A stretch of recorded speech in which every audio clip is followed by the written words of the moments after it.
shambadza guwa risina maturo koini zvanguwo zvishuwo tenzi toringepiko zano daimandipawo ishe wangu kana ndafa mambo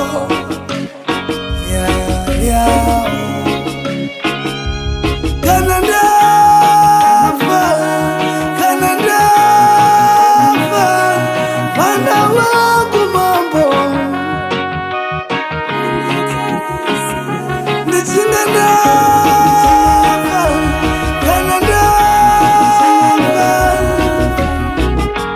mweya wangu mambo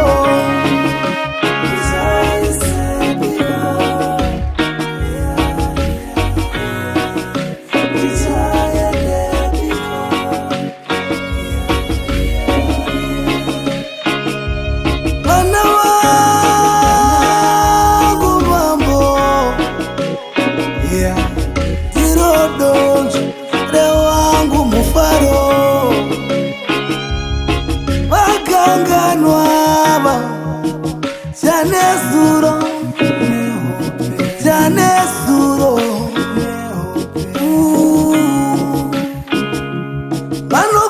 vanokupfuridzira bute vokuomberera nemutsupo iwe hanzi furatira vana vako vanokusikiza iwe vokufemedza ropa furatira vana vako goiro dikite rangu nemisodzi yangu mazvifushirepiko kana ndafa kana ndafa vana vangu mambo ndichinga ndafa kana ndafa mweya wangu mambo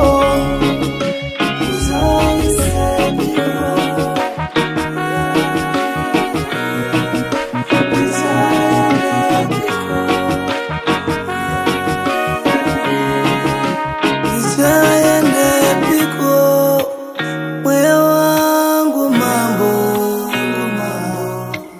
wachema nati mweya wangu mambo ndotsvake mhinduro nyama yangu muvu mweya